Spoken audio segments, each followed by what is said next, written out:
Well, I almost forgot Jimi Hendrix. Now,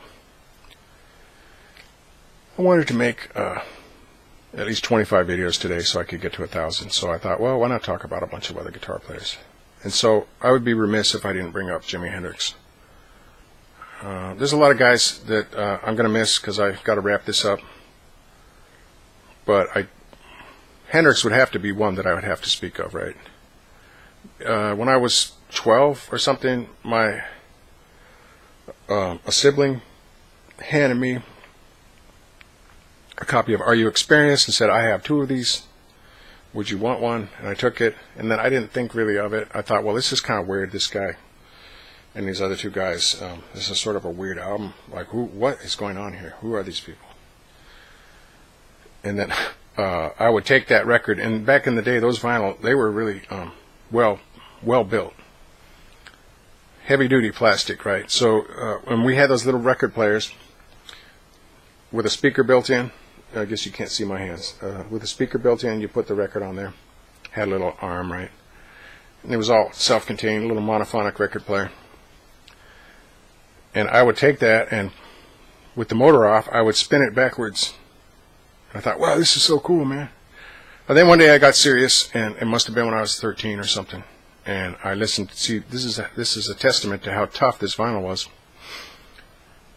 I listened to it forward, and I was never the same. I didn't know what the guy was talking about, like manic depression. Well, you know, music, sweet music. I wish I could caress and kiss. Manic depression is a frustrated miss. That's the way I heard it, frustrated miss. And that's one of those songs where it's dun dun dun dun.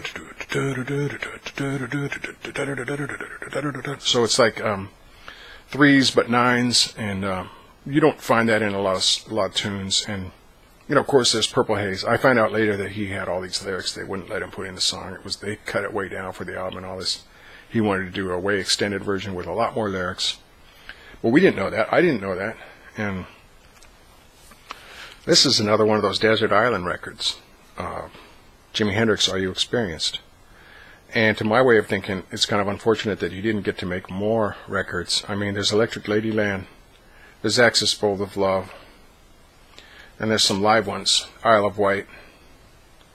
There's Midnight Lightning, which was kind of pieced together after he died, from what I understand. I liked the Band of Gypsies at the Fillmore. It must have been 1969, 1970, New Year's Eve 1970. That blew me away. But just getting back to Are You Experienced? Okay, on Axis Bowl is Love, Little Wing, and then Isle of Wight, Little Wing. That is like the perfect song. And it does some interesting things theoretically that I won't go into. I was just examining that. Randy Hansen doing that. So, getting back to Are You Experienced? There's that song, I don't know the name right now. Waterfall.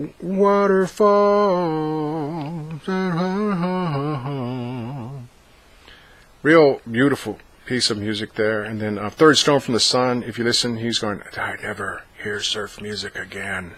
It's like an alien coming to the earth, and then he doesn't like surf music. I like surf music, so go figure. But I like Jimi Hendrix, so go figure. That there's just so much on that record. I Don't Live Today. The Wind Cries Mary. Oh my goodness, right? Just packed, jam-packed, great album. And it wasn't just Jimmy, it was Mick and Noel.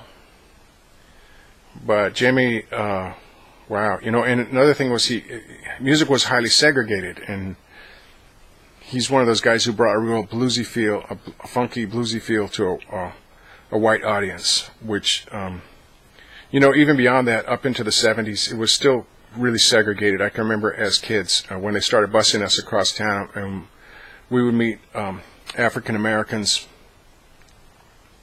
They were just listening to other bands like Parliament and this, and Bootsy's Rubber Band. And my brother, to his credit, was big into Tower of Power, so he was into cross pollination, if you will.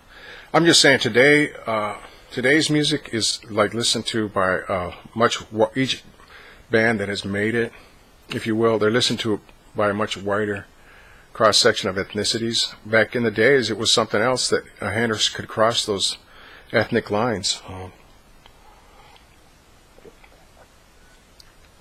Okay, now just listening to Red House on live at the Isle of Wight. You know, I would vacillate on Hendrix after hearing Van Halen and Randy Rhoads and all this. I would think, oh, maybe Hendrix wasn't that great, you know. But back in the 90s, I flipped on that Isle of Wight, and then I'm listening to Red House, and I'm thinking, no, man, this guy was the real deal. Like, these blues riffs are amazing. This guy just has it. And it wasn't just that. It was like, okay, like on Band of Gypsies, it's sort of this demonstrable push-pull, the way he could push and pull on a rhythm. You know, some people consider it to be sloppy, but I'm telling you, it wasn't. It was, guy was a great player whose career was cut short. We could have had a much larger catalog from this guy, and who knows where he might have gone with his playing. Definitely a unique guy that spawned a host of other guitar players, and you know, you'll hear it again and again from pros who've made it. They're going to be asked who their influences were, and more often than not, they always say Jimmy Page and Jimi Hendrix, Jimi Hendrix and Jimmy Page, those two guys. So Hendrix spawned a lot of guitar players, believe you me.